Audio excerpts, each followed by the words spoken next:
Olá pessoal, todos bem? Sejam muito bem-vindos ao canal Expert OAB. Esse canal é dedicado aos alunos de direito e concurseiros que estão estudando as diversas disciplinas do direito, seja para o exame da ordem, seja para concursos públicos. Hoje nós trataremos de duas questões de filosofia do direito que foram cobradas no 25º exame. Eu estudaria a filosofia do direito porque geralmente são questões interpretativas e que, se o aluno tiver a correta compreensão de como a banca cobra, são questões de fácil resolução. Se você gostar do conteúdo, eu peço que você deixe o seu like e se inscreva no canal. Espero, sinceramente, que o conteúdo te ajude nos seus estudos e nos seus objetivos. Vamos lá?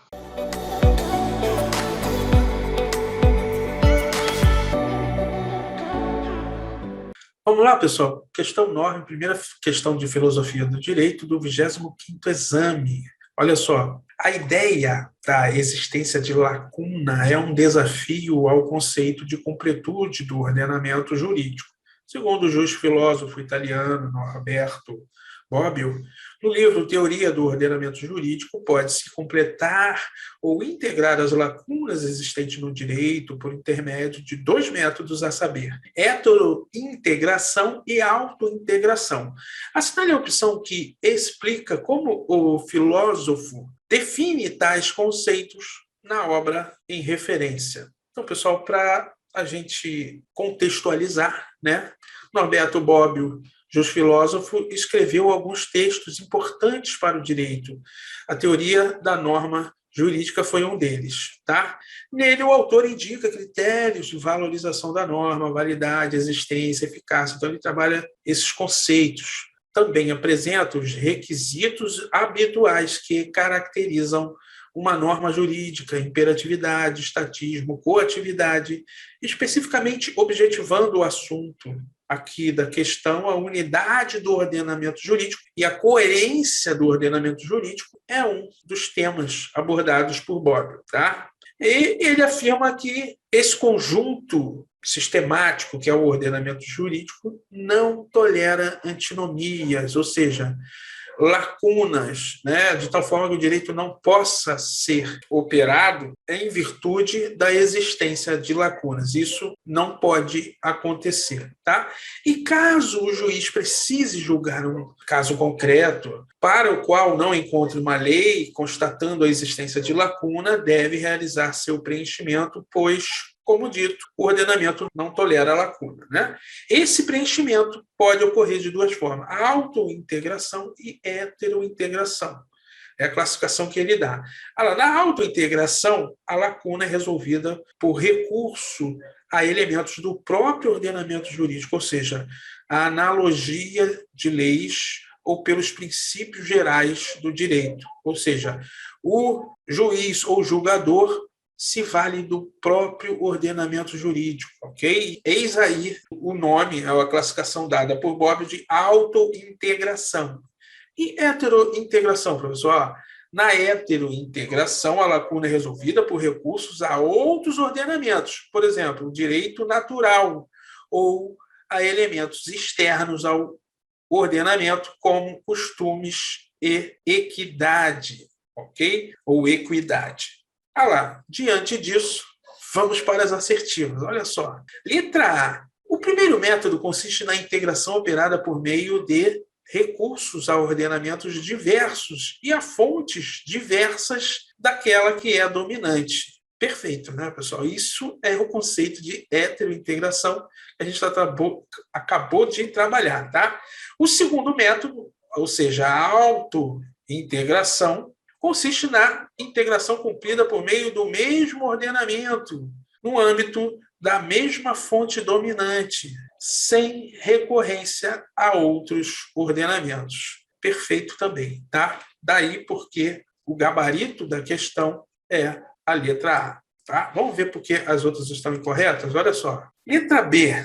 A heterointegração consiste em preencher as lacunas recorrendo-se aos princípios gerais do direito, uma vez que estes não estão necessariamente incutidos nas normas do direito positivo.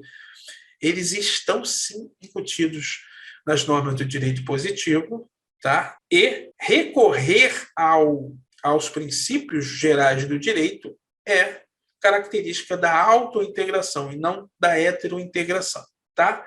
Olha lá, já a autointegração consiste em solucionar lacunas por meio de convicções pessoais do intérprete. Pessoal, convicções pessoais do intérprete nunca será método de integração da norma jurídica, tá? Então, toma cuidado com isso. Letra C. O primeiro método diz respeito à necessidade de utilização da jurisprudência como meio adequado de solucionar lacunas sem gerar controvérsias.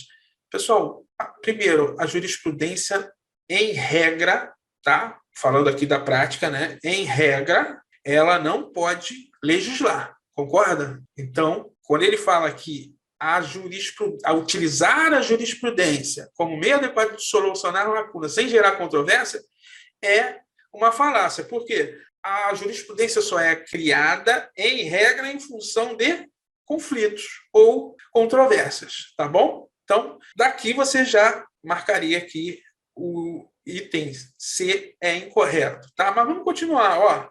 Por outro lado, o segundo método implica buscar a solução da lacuna por meio de interpretação extensiva, ou seja, utilizando o próprio direito, né? Ou seja, aqui eu não vi erro, tá bom? D. A heterointegração, que exige que o intérprete busque a solução das lacunas nos tratados e convenções internacionais de que o país seja signatário. Ora, se o país é signatário do tratado, ou seja, o tratado é incorporado ao seu ordenamento jurídico, ok? Não há lacuna, né? Se ele se valer dos tratados e convenções internacionais incorporados ao ordenamento jurídico, não há lacuna, tá? Logo, não é método de heterointegração, tá ok? Daqui, você já pode dizer que a letra D está incorreta, tá bom? Com isso, gabarito é letra A. Vamos para a próxima. Olha lá, pessoal. Questão 10, prova tipo 1 branca, 25º exame, segunda questão de filosofia do direito, tá? Olha lá, uma punição só pode ser admitida na medida em que abre chances no sentido de evitar o mal maior. Jeremy Bentham. Jeremy Bentham, em seu livro Princípios da Moral e da Legislação, afirma que há 4 casos em que não se deve infligir uma punição. Assinale a opção que corresponde a um desses casos citados pelo autor na obra em referência. Falar de Jeremy Bentham, nós estamos falando do utilitarismo. E aí eu trouxe um textinho aqui para ambientar, tendo em vista que ele pode ser cobrado novamente. Olha só, o termo utilitarismo designa uma corrente de pensamento, de inspiração empírica, que despontou no cenário filósofo inglês a partir dos meados do século XVIII, a ascensão do discurso cientificista, as transformações econômicas da Revolução Industrial, as batalhas políticas contra a velha ordem feudal, as lutas operárias e camponesas conformaram os principais elementos do contexto em que vieram os mais importantes fundadores ou formuladores utilitaristas, que são Jeremy Bentham e John Stuart Mill, tá? Seguindo o raciocínio do princípio utilitarista, uma regra, lei ou moral seria justa à medida em que forem úteis, ou seja, maximizassem o prazer em relação à dor. Nesse plano, não importam as motivações, as intenções, mas apenas as consequências, os efeitos da regra para determinar sua virtuosidade. Ao contrário dos motivos, são as consequências que poderiam ser parametrizadas, conhecidas e analisadas objetivamente. Conforme esse método, a virtude da regra se expressaria no plano das consequências, ok? E aí, quais são os 4 casos em que não se deve infligir uma punição? Bentham falou que são os seguintes, olha só, a punição não deveria ser infligida, quando for infundada, por exemplo, quando ineficaz no sentido de não ser capaz de impedir o ato prejudicial. 2, quando for ineficaz no sentido de não ser capaz de impedir um ato prejudicial. Por exemplo, quando a lei criada depois do ato for retroativa, ou seja, a lei ela está sendo corretiva e não preventiva, tá? Continuando, a punição também seria ineficaz quando estivessem envolvidos uma criança, um louco, um bêbado, ainda que Bentham admitisse que nem a infância nem a intoxicação eram bases suficientes para a impunidade absoluta. Nesse caso, a punição também não deve ser infligida. 3. Quando for improfícua ou excessivamente onerosa, quando os danos em que se resultassem fossem maiores do que aquilo cuja ocorrência impedisse. Foi exatamente esse terceiro caso que foi cobrado como opção correta na questão.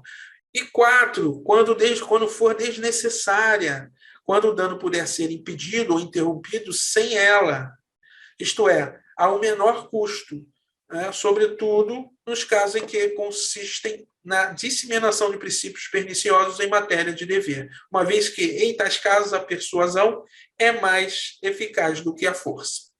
Tá? Diante disso, vamos para as assertivas. Olha só. Letra A. Assinale a opção que corresponde a um desses casos citados pelo autor na obra em referência. Quando a lei não é suficientemente clara na punição que estabelece. Essa assertiva está incorreta porque não traduz um dos casos em que cujos filósofos afirmem que a punição não deveria ser aplicada. Tá? Letra B. Quando o prejuízo produzido pela punição for maior do que o prejuízo que se quer evitar. É exatamente o que está, o que ele chama de improfícua ou excessivamente onerosa, no caso 3, lido por nós. Tá? Aqui, letra B é o gabarito da questão. C. Quando o juiz da causa entende ser inoportuna a aplicação da punição, o juiz não tem que achar inoportuno a aplicação da punição, ok? Se o órgão competente ofereceu denúncia e ela foi aceita e processada pelo judiciário, não é o juiz que vai dizer se o momento é oportuno ou não da aplicação da punição, tá? E não está em nenhuma das causas apresentadas por Jeremy Bentham, ok? Então, a letra C está incorreta. D. Quando o agressor sofreu o suficiente em função das vicissitudes do processo penal. Né? Ou seja, quando o processo penal é pesado, né? Em regra, todo processo penal é pesado. A pessoa fica respondendo por anos, né? Pagando advogado, trazendo para os dias de hoje, né? Mas isso não é punição. Então, a alternativa D está incorreta em virtude de que não faz parte de nenhum caso tratado por Jeremy Bentham relacionado a esse assunto. Gabarito aqui é letra B. Com isso, nós terminamos o módulo de Filosofia do Direito. Um forte abraço. Bons estudos.